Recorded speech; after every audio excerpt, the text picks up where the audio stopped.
Okay, I think we're in business. Right on. Cool. So, welcome to Casual Chat Live. I am Brian Germain, and I have one of the best guests. I'm so pleased, Melissa, to have you here. Melissa Nelson Lowe is here. Awesome. Welcome. Thank you so much. This is exciting. It is. It's so neat to be able to connect with. I mean, frankly, part of this, all of this stuff, is to be able to reconnect with some of my favorite people. And it turns out I have I have good taste in friends. And you sure do. I do. And so, I mean, we've got questions that are queued up by people, and I'm sure there's going to be more coming in. Other people joining in the session or asking questions here in the chat window, which if you're just new to the Zoom thing, you go to the bottom, click on chat, and you'll see what's going on. But the scrolling sometimes happens quickly, so bear with us if we miss your question. I suppose you can always ask it again in the chat. But Melissa, tell me what's new for you? What's going on in your life? Oh my gosh, I've got quite a bit going on. I'm thrilled to be almost complete publishing my second book, which is a series about my father in skydiving. And I'm running an Indiegogo campaign, which has been completely funded. So I'm going the extra mile right now because I'd love to make these books audiobooks. I don't know if you guys are like me, but I love podcasts. I love books. I was just about to say books on tape, but yeah, they're not really on tape anymore. But audiobooks, I can just devour those all the time, and I believe that we can reach more people will have access to it, because it's really hard for me, especially as a mom, to sit down and open a book. So that's my next goal, is to make these audiobooks. So yeah, it's a pretty big project. And I started a new job in February with Drop Zone Marketing with the Drop Zone Marketing guru, James Lavari. He is absolutely phenomenal, and I feel very fortunate to be working with him. It's super fun, just because I get an opportunity to not be tied to one drop zone, but be able to share my experience with the drop zones who are our clients. So it's awesome. It's really awesome. And I'm a mom. and being a mom that's news in itself. It's huge, isn't it? It changes a lot. It doesn't change everything. And a lot of people are worried that, oh my God, if I breed, that's the end of my skydiving career. No, it doesn't have to be. It can be if you choose, but to bring your kids to the drop zone, and you grew up on the drop zone, it's a great place to grow up. Yeah, it's great. My son loves going to the drop zone. My husband just opened a drop zone, and I'm representing Ultimate Skydiving Adventures. Awesome. And Benjamin, my son, who's almost 3, loves to get in the plane. He can identify where the primer, throttle, mixture, ignition switches are. Nice. And he'll push the airplane back. He knows, we'll ask him, what's the most dangerous part of a plane? And he'll look and say, propeller. And nice. He can identify all parts of the plane. He loves to run out to Ben and I when we land. He can identify, Ben's usually doing tandems. I'm in the pink parachute, so he always knows who mommy and daddy is. Yep. And we're not out there, well, I'm not out there all the time with the kids, so it's really special time for him, and he loves it. Yeah, I'm the same way. To see my kids on the drop zone and learning, soaking up stuff they're not going to get anywhere else. This is a very distinctive education, and it's filling in the gaps in ways that are valuable and meaningful to me. Yep. Not everybody cares and is equally proud when their kid sits down and knows where the throttle is, or knows where, that's the ignition. Right. Don't touch that. Leave the master off. Don't mess with the radios, please, because it means we have to reset all the frequencies. Yep. my kids have also learned those lessons again and again and again. Don't touch that. Yep. Like Dick Swanson said to me in my first jump course when he referred to the Cape wells, dating myself, he said, these are called Cape wells. They are for not to touch. That's all I knew about Cape wells for years. So I love what you're doing here. The drop zone marketing is one of the things that drop zone managers and owners they all get a sense of roughly how to do this, but there's a lot to know that you don't even know that you don't know it. And your dad was one of the best who's ever walked the earth in terms of creatively solving this problem of how do we get, when we've got this amazing product, we believe in it, how do we reach out to the world and bust them in, or how do we get access to a larger crowd? I think you're profiting from So a lot of that, right? I have something really fun to share. I have something fun to share. Hold on. I love fun. Bring it on. So I was just recently at a Skydive Elsinore, and Carl had this there, but this is my dad's Drop Zone seminar marketing package from 1999. Nice. And it has all the outlines of how to market. It's just really cool. I've been sharing this stuff with James just because it seems so full circle that, coming to. It is. How do we, your video kind of froze for a moment, but it came back.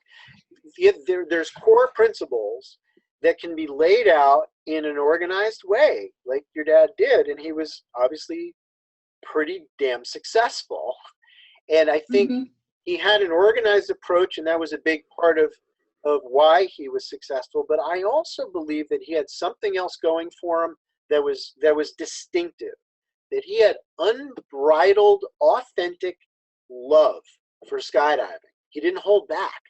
He really loved sharing this with people, didn't he? And I think that was this contagious energy. And I think that's what sold, if you will, more than anything else. Am I right? So how do we? How do we teach that? How do you teach that? Which part? Teaching the marketing or that unbridled enthusiasm for what you do? Because both. I think a lot of skydivers get into the sport. They're at a drop zone. They realize that it could be so much better because of whatever their experiences are or places that they visited, and think they can go out and do it on their own. You become obviously entrepreneurial at that point, and there is so much to do with business than just running a drop zone.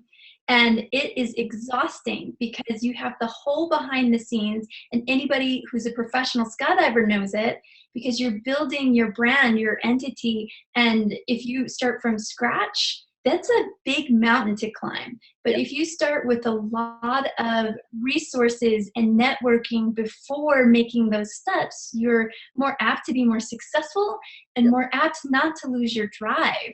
And I see so many people, not just in drop zone owning, but just as a jumper, people are just like all in and then poof, disappear.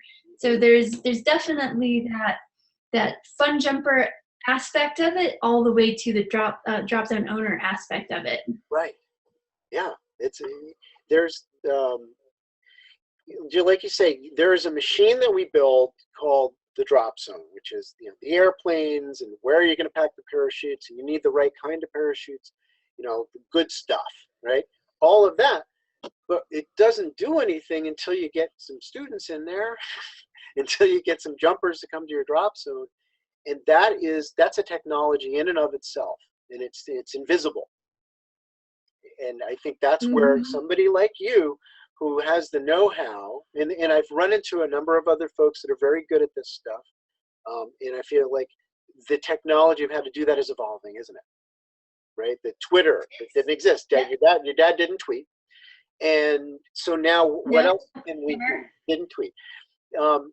So but what else can modern technology, if you will, modern technology do to get? And modern technology is daunting. Yeah, it's daunting. There's so many different things. There's so many different platforms. Everybody feels like they need to be every single place to be exposed, and it's really easy to get lost And just like you would before all this technology, you still need to build strategy on how you're going to build your social presence and tell your business's story and where you're going to tell it, who's going to be telling it, because it's when it's the smaller the drop zone, you do more of the duties. The bigger the drop zone, you need to delegate. And I know a lot of drop zones struggle from the mid-size to the larger, letting go of some of this and putting people in charge that are really good.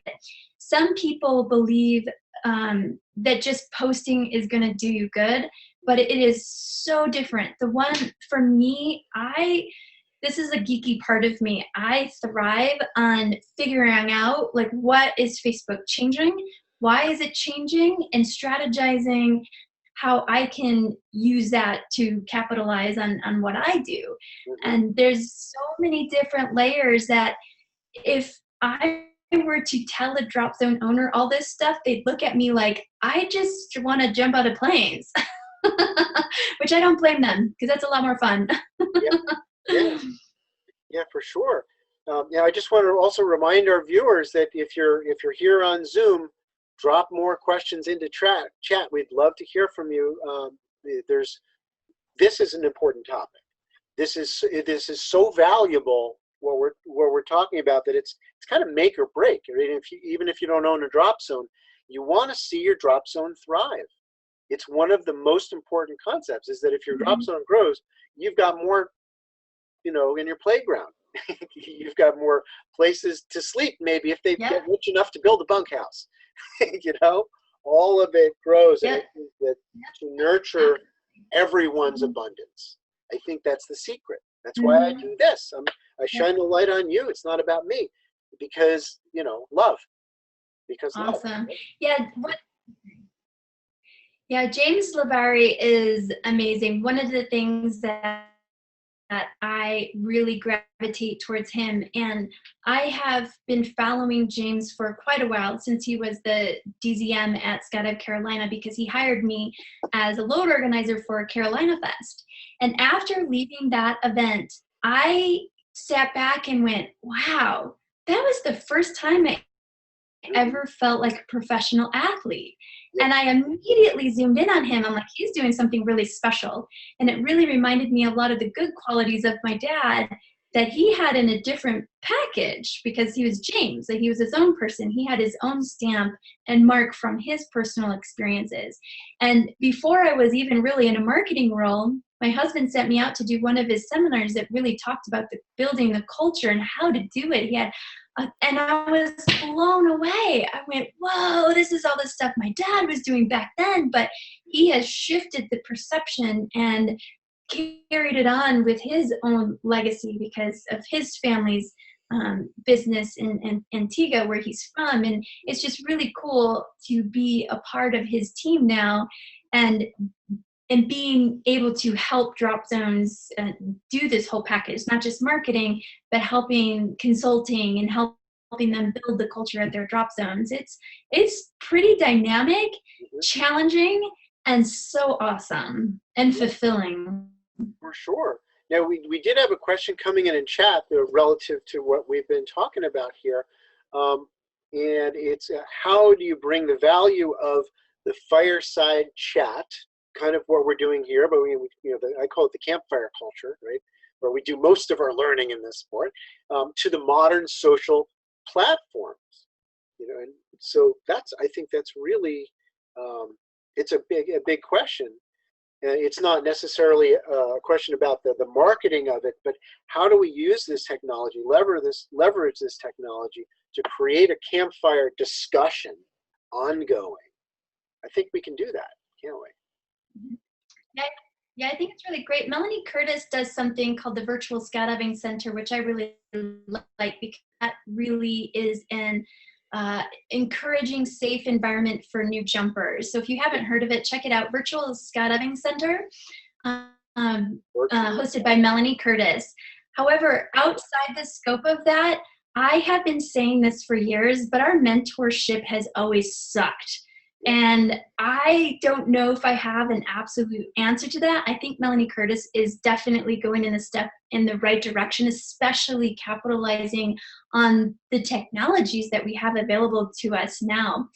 But Melanie's one of those special people, right? Like my dad has that energy and unbridled enthusiasm for the sport. So does Melanie. So she's a really good person to help rein in these jumpers, to help give them goals and directions to stay in the sport longer. Yeah. But I really believe that talking about the culture, the whole culture of skydiving has a lot of residuals of the past. Brian, you could totally relate to this because when we started, it had a lot of old school, no holds barred, take no prisoners, sky god attitude. And it's still residuals in our sport and our culture where I'll go to drop zones and I'll watch AFF instructors packing, debriefing a student, or they'll be on their phone or texting, or in one of my pet peeves that I learned, my husband really helped me become a better instructor for this, but talking to students the whole way down. My husband was like, well, if you do, well, of course, you should be able to talk a student down, but have you taught them how to do that so you don't talk on the radio? So there's all these things that I see that we can start from the very, very foundation of when people start skydiving. If we create better instructors that care, have passion, have some skill and experience behind their belt, because I really believe the USPA minimums are way too low because we have so many more people in the sport now, and we always find that there's a gap after they graduate their air license. It's a mystery to most people what to do next, especially if they're at a big drop zone. Yeah, subterminal air. That's what it feels like. You jump out of the plane and you're an A license holder. Welcome to it. This is, you are going to have to wait a while for the wind to pick up. You just keep jumping and you learn enough to survive. So then what? Yeah, then exactly.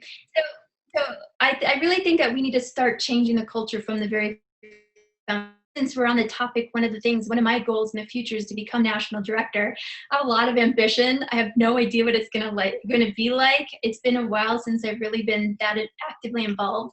But with wrapping up publishing the book, I need a new project, and I really want to give back because I do have so much value to bring to the sport that I would love to be able to channel it to help keep building the sport, not just the USPA. yeah, and to build the sport and to build the skydivers, the individuals that are within the sport, because that's one of the things that easily gets missed when you're in drop zone management or you're in the bigger perspective of USPA or FAI or whatever. Everybody starts to kind of look like a number, and none of them are. Yeah, you might have a license number, you have a USPA number, but they're all individuals with different needs, different strengths, different fears, different limitations that they're superimposing on an unlimited experience, different areas where they've been undereducated. And that's the one that I try to focus on the most, is where are these individuals undereducated? And it's different. They're all different. Where you just talking, you're teaching, you realize, oh my gosh, you didn't know that? Why didn't they tell you that? I don't know, maybe the instructor had a hangover and he forgot to say that. But these people are in the pattern with us. You know what I mean? These people are in the airplane with us, and you're asking that guy to give you a pin check when nobody taught him how. It's not his fault. And so to me, this idea of mentorship is compassion driven, where you look people in the eye and you actually try to help. I continue to call it exactly a high level of give a shit. We got to bring that up. Absolutely. Our level of give a shit. I noticed that. I also noticed as a load organizer too, and I know you get a lot of these people in your courses, and you're doing just simple things. There's some things I'll just randomly ask because I'll have a red flag of why they didn't know something, especially in free flying with line of flight.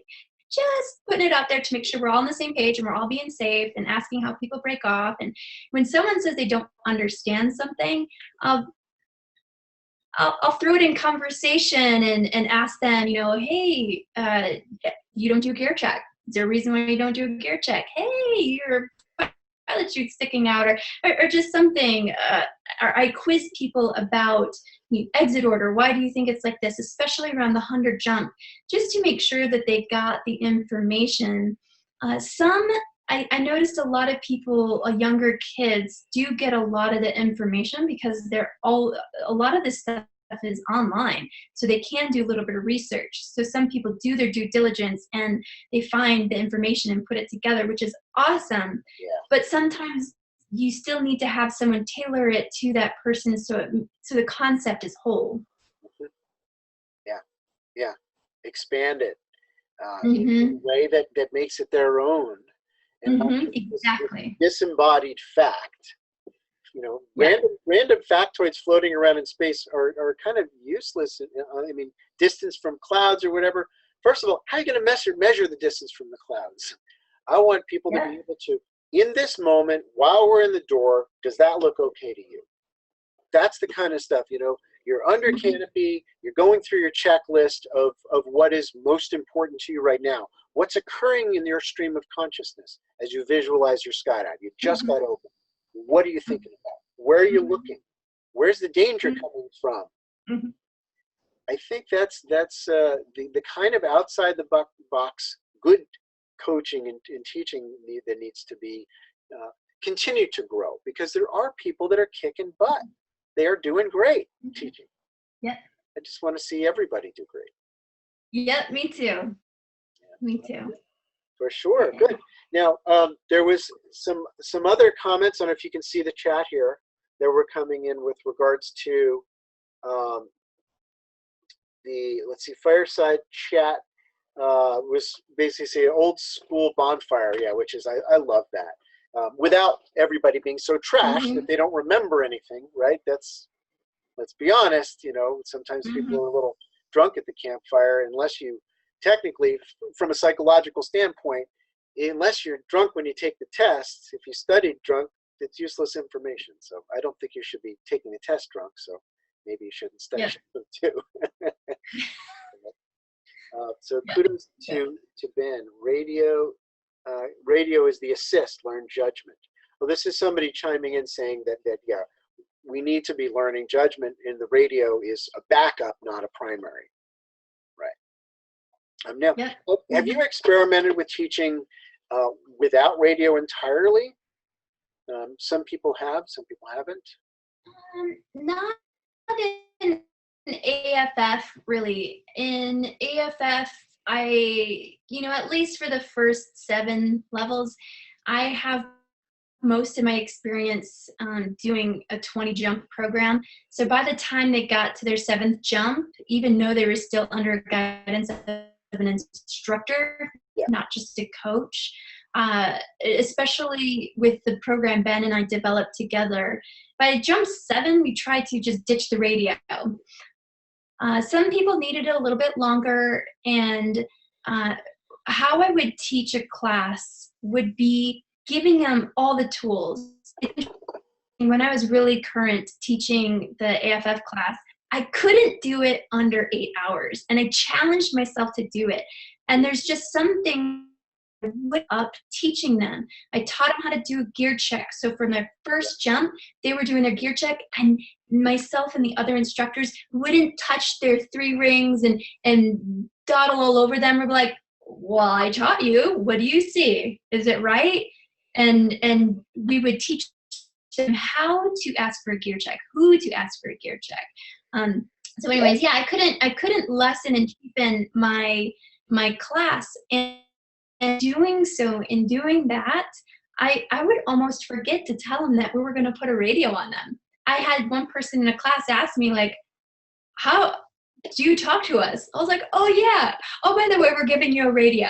But I just want to let you know, if you don't hear anything, you're doing good. If you hear us, we're just guiding you along. And if you don't hear anything after that, you're doing good. You're back on track.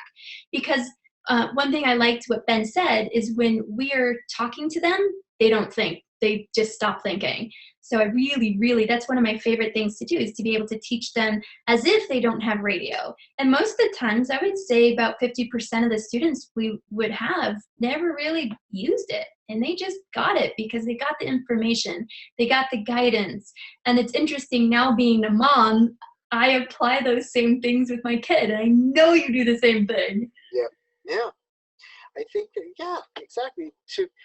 To give the freedom to learn in a dangerous Mhm. environment, like as a parent, it's terrifying. Here, go play with these sharp objects. That's pretty much what we're doing Yeah. in skydiving. And if we Mhm. don't do that, then we're not being good parents because we're being overprotective. And if we overprotect, where we're like, turn left, keep turning, stop your turn, good, hold that heading. And we do that all the way to the ground, remote control people. They don't learn squat. And then when they're out on their own, they're going to be in big trouble. So I wonder how much we can sort of find this balance where you just let them explore, but you say things that draw their attention to what they need to be thinking about. Where are you? How high are you? How is your breathing, darling? You know, that's what I wanted to like. Are you having fun? Are you looking around? Are you happy? Are you Mhm. enjoying? How do your feet Mhm. feel? You know, the things that I wish somebody would remind me to do every single jump. You know, have you cleared your visor? I mean, do all these Mhm. little Yeah. details. Have you loosened your chest strap enough that you can breathe, or are you holding your toggles in clenched fists, or are you loosening up to save energy and relax yourself a bit more? You know, that's the stuff that even Mhm. after their 10th jump, I feel like people could benefit from just those reminders. All right, you're turning final approach. Big, beautiful breath in and hold and let it out slow and smile. You don't tell them to flare, you just Mhm. tell them to, the things that make them wake up into the present moment, right? Yep. What if we did that? Mhm. Mhm. So, Definitely. can you see there's some other stuff that came in on the chat? Um, Mhm. And now, we also have to remember that we've got 42 questions that came in from Marcus um, that we should Yeah. also look at.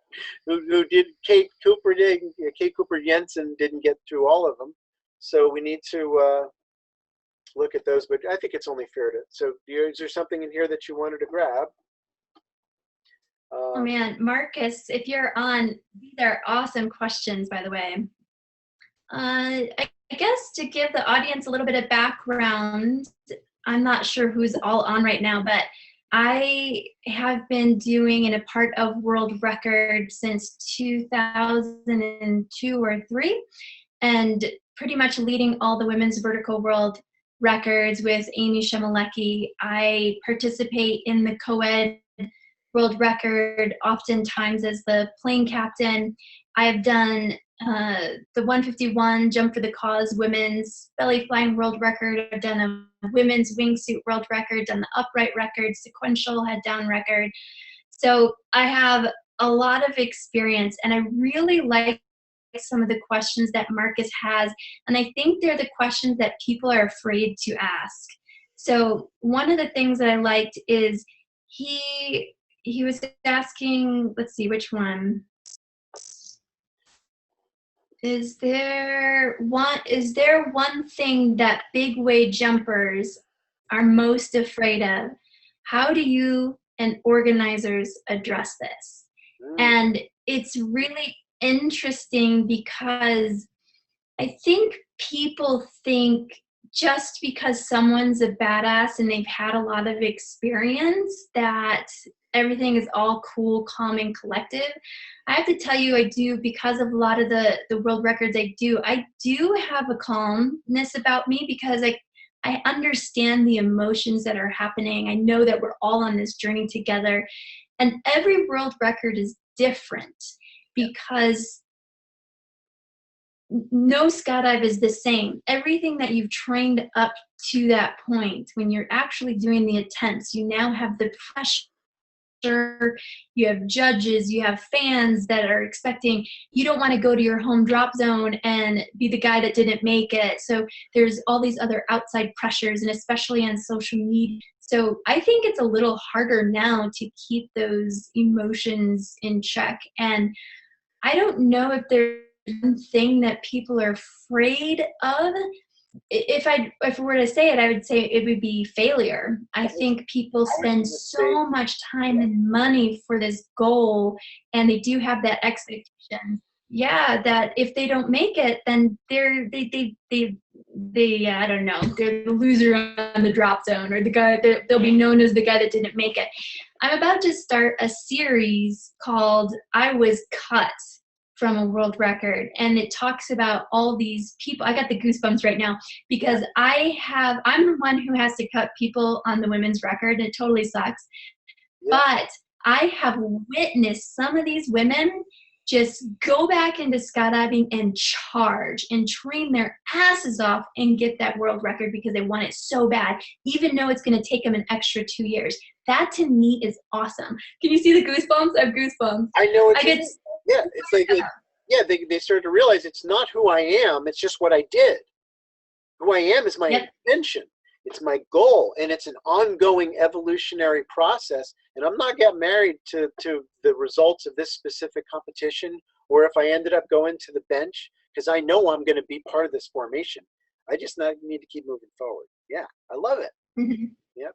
The bench is not a bad place. Yeah, and it's not. And there's one girl, I'm going to give her a total shout out. Her name is Angela Casino, and she jumps out in Southern California. And this last women's world record we did in November, it was really shitty because we were in a position where there were so many slots in the plane, and we were just not building the tent where we had to trim down. And to make that decision, it just meant somebody, even though there's people the same skill level, was going to have to be cut. And not necessarily about their skill level, and they were improving on every single jump. Sometimes logistics have to win out, and she got hosed because of one of those things. And her social media posts were so inspiring and awesome to know that it didn't damper her in the sport. And I think she's going to be a really great ambassador because she's on it. She's still on the journey, and how she takes it from here is up to her. But I've seen people in her position just go back and train in the tunnel and get a coach and just go at it harder, so they wouldn't even be considered to be cut on the next one. So it's Angela, you're awesome. Yeah, it's like the people that show up without an ego.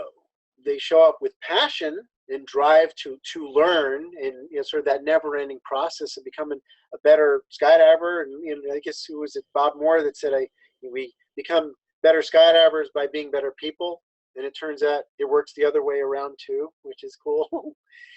The ego seems to get in the way, and I think it's important to take a closer look at what we mean by that, because a sense of confidence, a sense of self, all can be very, very beneficial. But what about this fragile self that feels like it has to defend, this is who I am, this identity, and if you get in my face about it and you question it, well, then I'm going to fight back. And the attack comes, I think, from this fragile, illusory, in my opinion, place. It's not even real. So I think it's best, if you want to be good, cut it away. Yeah, exactly. Yeah, definitely. So there's another question that Marcus had asked. I don't see it in this thread. He might have asked me somewhere else, but he had asked me about what's it like being a mom, and I don't remember verbatim what his question was, but hopefully this will answer it.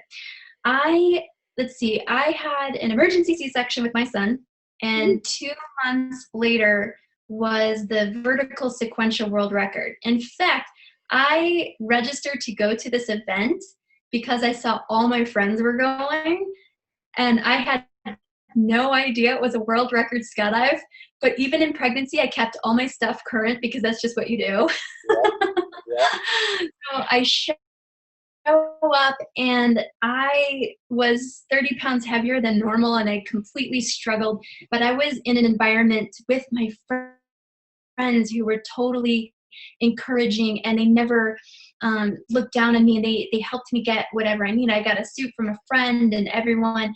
I because I know what it's like to be in that organizer slot and be like, oh my God, if you have to cut me, I have no qualms about it. It's okay. We got my kid and my husband here. I'm totally fine. And we're going to be on it. Get yourself a suit and get back up there.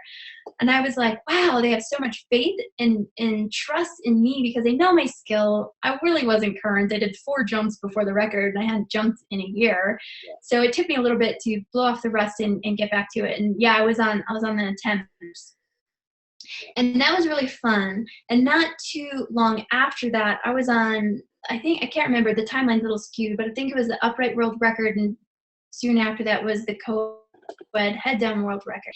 And I remember I had so much fear when I was doing the upright world record. And I don't know why, but these were the thoughts I had in my head. I don't have to do this. What would life be like for my son if I wasn't here? What would he think of his mom that chose to do this over choosing not to do it and play it safe? What would it be like? Why would my mom take these risks? Did my mom choose this over me? And I have no basis where these thoughts came from. I never really thought of not ever skydiving or not ever participating in a world record after having kids. And I remember really having these butterfly feelings, heart in my throat, palms sweating moments that I really had to do what we always say, skydiving's 90% mental, 10% physical. So I really had to channel my thoughts and what do I want on this skydive? I'm going to do what I know how to do. I know how to fly. I just need to be relaxed and aware. And that's the key to survival on a big way, because if you are aware, you can foresee things happening before they happen, and you can be prepared to take action, whatever you needed. And every single jump was like that. Every single jump. I never found a place where I felt comfortable doing that. Even fun jumping after that. And then doing the co-ed head down world record a few months later, I was challenged with those same feelings. But now I'm in a leadership role, as in the upright record I was not. So I really felt forced to dig deep for that inner badass and know I had the skills and trust myself that I wasn't making a selfish decision. This is what I do. This is who I am. This is what makes me happy. This is just, I love doing world records. Challenge of them. I love being able to help bring people together, and whatever bad and negative stuff that happens, let's say someone in your sector gets caught and everyone's like, oh my gosh, and then well, that guy fucked up and that guy didn't get caught, and I love channeling people to focus on the goal. And just like when I teach an AFF student to get past their fears, and I channel drama in world records, I love that, and I would never give it up. So every time I get down from a jump, more and more, I'm like, yep, this is awesome. This is why I do what I do. I don't feel like I'm taking a risk beyond my control. I did quit base jumping, and I don't foresee myself getting back into the sport. I do believe in taking calculated risks, like doing world records is within reason for my skill. And yeah, it's as simple as that. I try not to complicate it. I love what I do, and I thrive in being that leader and helping people. And the challenge, every world record brings something different out. Yeah. 15 world records total, and everyone brings something different. New people, new challenges, new planes, new site pictures, new structure, new engineering on the skydive, and that stuff totally makes me excited about it. So yeah. I don't know if that answers your question, Marcus, but there you go. Well, it does. It actually answers that in a bunch of other ones from my perspective. That first of all, you're talking about feeling nerves and addressing it with meaning. In other words, why am I here? tapping into that which helps us to break through these perceptual barriers that can become real, right? If you get nervous enough, what happens to your performance? Mm-hmm. What happens to your safety, Mm-hmm. right? So the fear creates the danger, and it creates the incompetence that we're afraid of in the first place. So we got to address the fear. But here's the question I would ask beyond this is, start with a statement of my own experience, is that if my winning formula is, when in doubt, even if I'm afraid, do it anyway. If I always have that approach, my experience is bad things will sometimes happen, because sometimes my physical sensations in my body that turn into thoughts of negativity are actually warning me that if I do this, I'm a moron. That my skills aren't there, or the weather's not there, Mm-hmm. or my team is not there to do this thing, and my gut is telling me no. Mm-hmm. So how do we Mm-hmm. nurture this kind of the wisdom to discern whether it's time to suck it up, find meaning, breathe slower, get back in your body and do it anyway? Or is it time to say, Mm-hmm. retreat, back off of this one? So what are your thoughts on that? I've had friends quit skydiving because they had a close friend pass away in the sport, and then they had kids, so they realized that this like death really brings the reality of what we do into focus. And I have experienced the ultimate pain. I haven't lost my partner, but losing my dad. And Brian, you and I both have lost countless of friends to the sport. And I had one, well, I had a wise person in my life once say, skydiving takes so much from you. Why do you keep doing it? And instinctively I said, because it gives me back so much more. Yep. And I really believe that skydiving has given me purpose. It's my lifestyle, my livelihood. It's where I met my husband. It has an amazing community, freedom. Yeah, it's a sport that I don't think I could ever just walk away from. And I feel so fortunate to have been born in a family of skydivers and have been left a legacy. And I don't feel pressure to have to uphold my dad's legacy. I feel the freedom that I get to create my own, but he definitely paved a way for that to happen. I definitely know that without him, I wouldn't be where I'm at today. Definitely with the opportunity and with the name has been awesome. Sure, absolutely. And for somebody that could see the dream so clearly as your dad did, like we've said, it's contagious. It's beautiful. Mm-hmm. It, Yeah. the sport is beautiful just in the way that a flower is beautiful, but unless somebody sits down and studies it and talks about its positive aspects from multiple angles, to me, this is what Mm-hmm. appreciation is, right? You don't just say, oh, that's a pretty flower and move on. You're not going to get off on it as much as you could until you list off why it's so awesome. And you write books about why it's so awesome. And then you realize that that book wasn't enough and you got to write another one. Because this sport is that, Mm-hmm. it is that deep in awesomeness. Yeah. So, but the Mm-hmm. other, this thing that keeps coming back, and I don't know that we're ever going to be done discussing it, is okay, so somebody's in the airplane on a world record attempt, and you can see it on their face, they're really, really nervous, or maybe it's a tandem student. Maybe it's somebody going up on their, Cat C, their level 3 release dive, and they look gray, there's no blood in their face, and they're staring into space, and they're just, you can tell that unless something shifts, they're going to bring out the worst case scenario somehow. And a few of Yeah. them, they're going to be the one that just breaks out of it anyway. They're going to leave the plane and be just fine.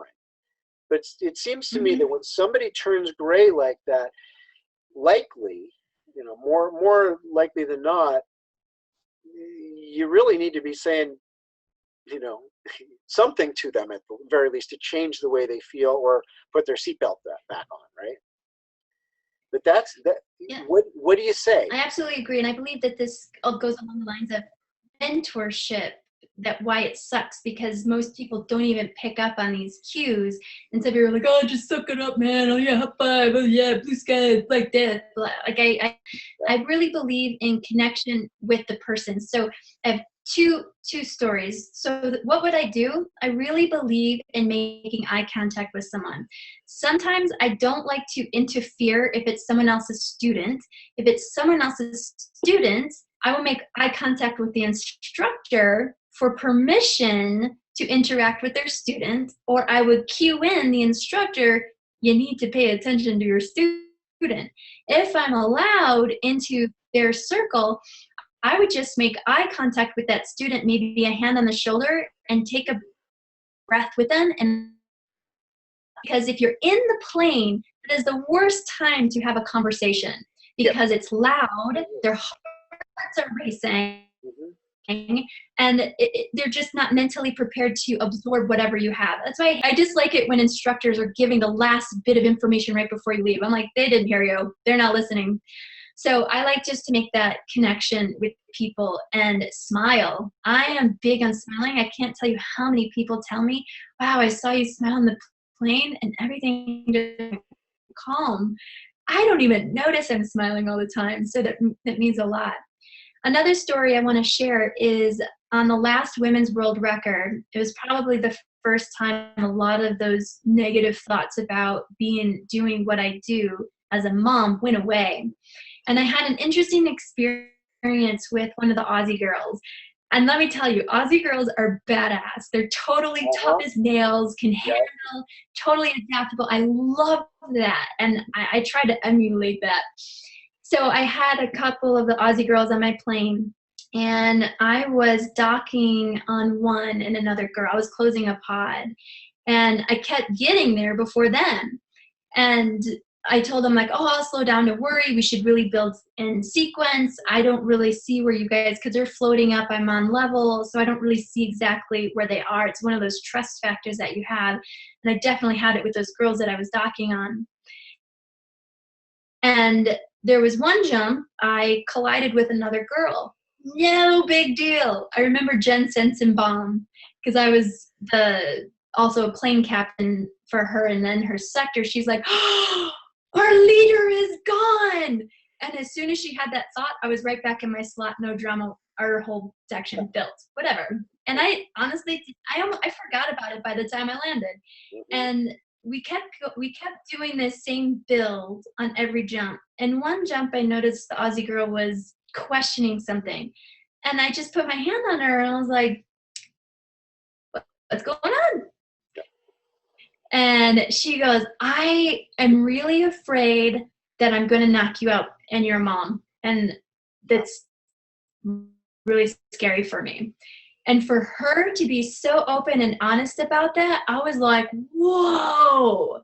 I just stepped back and just took a breath with her and put my hand on her shoulder, because I don't do this recklessly, right? I communicate with my husband. We agree that this is the life we live. We have set things up so had anything happen, we're prepared, and we don't have to have GoFundMe accounts for whatever expenses happen after you die. And we're very thoughtful about this. This is the life we live. We want to, just like you would in a skydive, we've dirt dived how we're doing this. And so she doesn't know that, right? So I looked at her in the eye, and I just said, my husband and I agree that this is okay, no matter what happens. And I looked at her and I said, I got your back. I trust you. Let's just do it. And she looked at me and she was like smiling, and I went, I was surprised because she's so tough and she's so cool. That but I respected that, and I respected the space, and so we talked as a little sector team on how we were going to make this build, and we decided not to change anything. And then I tell you, those girls were fast as lightning getting to their slots. No fear. Everything is all good. And I think just being able to be honest with the people that you're jumping. Yeah. That's hard. You and confiding you without judgment is really important in those stressful situations. Absolutely. Yeah. You're a team. and teams need to talk about everything, Mhm. to have Yeah.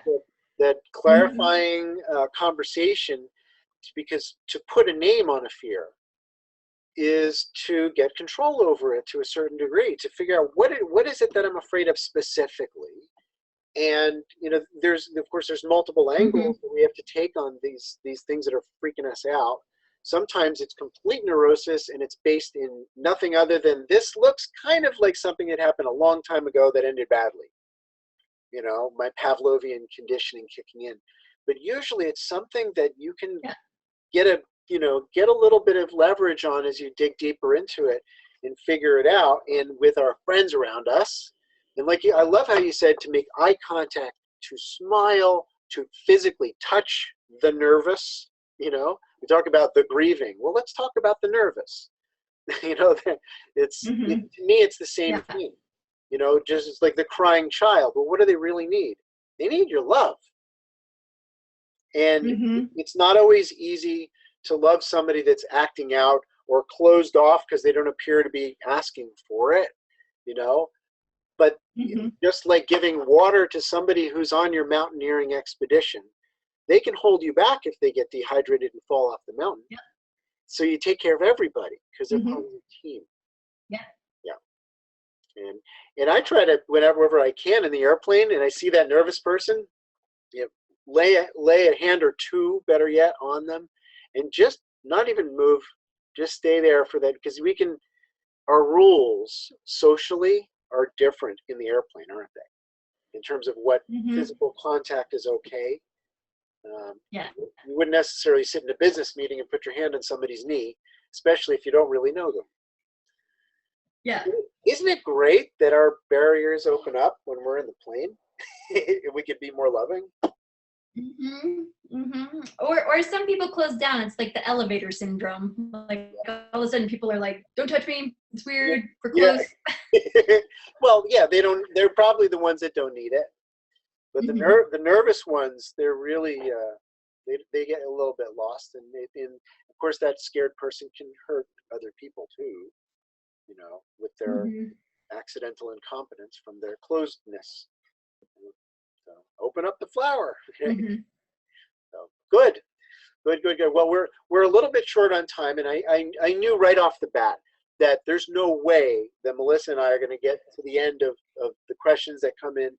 I was looking through the scrolling chat, and there was a bunch of them that I was like, oh wow, this guy just started a drop zone, and they want to become like Skydive Chicago, and what do I have to do to be so awesome? These could go on. Maybe we'll address his for a moment. I don't know if you saw this one. I just scrolled up to it. I'll read it though, and then we'll have to wrap up at some point. We recently started a Okay. bootstrap Yeah, I'm zone. really excited. Gary Fletcher. Let's see. Yep. Did you find that one? We Yep, I didn't. got it right here. Yeah, we didn't start out small. We purchased a Super Van 900 with 50 acres of land bordering on our airport. We want to be the Skydive Chicago in our area. We're very small right now, but hope to be large one day. We have a small staff, but it is a great staff. What what would be your best advice for how to gain some traction in the area? That's a good one. So you got. Wow. I love that you want to be a big drop zone, Gary, but I will tell you my personal reservations about being a big drop zone is that there's so much more. I think a mid-sized drop zone is Mm, I think mid-size you can still keep the quality of community because in a big drop zone people have a tendency to get lost and the way the culture is in our sport is we don't really bridge those gaps. Sometimes every once in a while we might have some jumpers that are really helpful and can help, but they will only do so much because they might not be getting paid or whatever. When you have a bigger drop zone, you have bigger expenses, bigger liability, more payroll, and it's very very stressful. I think when you're mid-size you can still, I think as a fun jumper you can still have that plane that you love to jump, and you have the people that are there. And when you have a closer, tight-knit community, you really can build your jumpers in bridging that into your future instructors, homegrown, if you will. Mid-size, super van, single lane. I think single engine plane, they're a lot easier to maintain than twin engines. But if you want to be a big drop zone, I am not going to squash things. I really think that you should go on it. I think that would be something to do some consulting on, just make sure. I think if you have the leadership and networking to build yourself through that as you grow, you can see what your bigger picture is, so you know all the little that can help build you there. But for me, coming from a big drop zone and having, I worked at, I am now hanging out with my husband's Cessna drop zone and jumping out of a Cessna. I'm like, this is awesome. Yeah. The simplicity, the stress is gone. And I'm hanging out with tandem students, which I normally never do. And just, I am connecting the dots, sharing the history. I'm like, wow, when I'm in a big drop zone, I don't do that because I'm tired and I'm exhausted and I have so much to do and so many people to meet with and whatever. Yeah. Yeah, don't run. But Gary, if you want to do it, my hats are off to you, and I really think you should. I think that getting good consulting, having a good advising panel through this process is very important. Have your big picture laid out, your strategy to get there, and you can do it. Sure, absolutely. I mean, any dream that you come up with, there's a way to make it come into fruition somehow, some version of it. It's funny because when you were starting to answer that, I was like hearing what you were saying and hearing stuff in between, or at least what I heard in between the words. One of which was, you don't have to just make your goal to be a big drop zone. If you target to be a great drop zone, if that's your fundamental goal, regardless of the size, great vibe, great people, keep great people. When you've got great staff who really care, who have the skills, find a way to keep them. Susie Bassey taught me that one, right? Keep your good people, but also keep your good customers. Keep them coming back. It might just be a tandem student where you see a glimmer in their eye. That tandem student might become your drop zone pilot / rigger / who knows what. So you got to see the potential within people's eyes and just nurture, blow on every fire, every little spark, blow on it and make it a great drop zone for the people. So that would be my yes. Yeah, there's a lot of investment in. Yeah, there's a lot of investment in time, facilities, equipment, but I think oftentimes people forget to invest in the people. I love this about James, and he brought me on. He has me assigned to a specific part of the business, which is Facebook advertising, which I kind of knew a little bit about, but he has invested in me. I've gone to conferences, I've done tons of online tutorials and setting everything up, and he's investing in me, not because I'm Melissa Nelson Lowe and I've got all this resume. He sat down and interviewed me face to face to make sure that I was going to be able to get along with his team. And his team aren't made up of a bunch of skydivers, so they didn't know me from Adam. And I, not being there to prove myself, but being there just to be like, yeah, willing to learn. I want to know this stuff. I want to help the company and build the company and be an asset. And that's what James wants. He wants someone that's going to bring value to the business. But he teaches the same in skydiving, but we don't do that with instructors. He often, this is how James puts it. How many jumps do you have? Do you have your medical? Do you have your tandem? Which, manufacturer are you rated in? We don't talk to them about, what's your passion? What are your goals? What are your dreams? Because then that way you really know if they're going to fit into your drop zone culture. The other thing James talks about, which I totally resonate with, is does your business have core values? And if you don't have core values, you should sit down and consider what those are, because then that way you can always go back to them and make sure that you're making decisions based on the values that your business, that you and your business find most important to you. Yeah, love that. To actually be specific in the naming of your aspirations. You Hmm. might not be there yet. I want to be the most loving, caring, safest drop zone in the world that creates world champions, in every different discipline. And okay, I'm not there yet, but let's at least write that down. The Yeah. Gettysburg Address of your drop zone hood. Yep. And make sure everyone on your staff knows it, because when they know what your core values are, they can uphold them as well. And that way the whole team is on the journey together and upholding what is important to the drop zone as Yeah, a whole. yeah, there it is. Yeah, you have high standards for yourself. You have high standards for your drop zone, your sport, maybe your planet. Hey, how about that? And we expand all of this stuff with intention. That's our power, in the now, right? So Mm-hmm. I think this was great. I think it doesn't have to be over, but at some point I have to say, let's call this officially over for this time. But I would love, love, love, love to have you back again and evolve this conversation to where it hasn't gone. Tons of space for it. Awesome. I'd love to. Yeah, well, of course. We've been having great conversations since since we were both kids, and so let's just keep on with that, right? I know. I love it. Yes, I love indeed. it.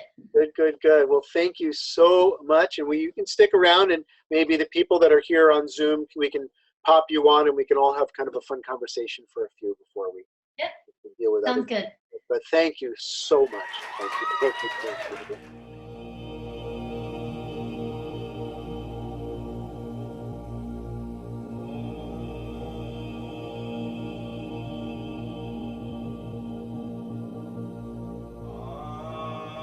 I love skydiving, and that's why I do what I do.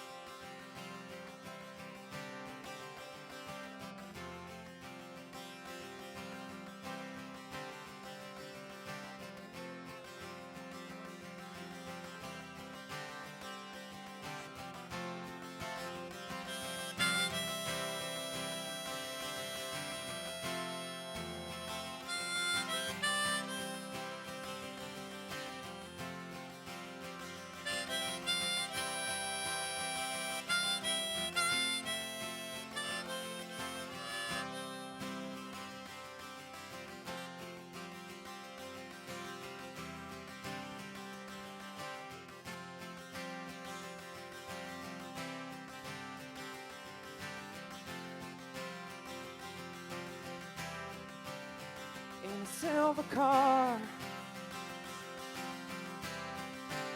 with a borrowed guitar,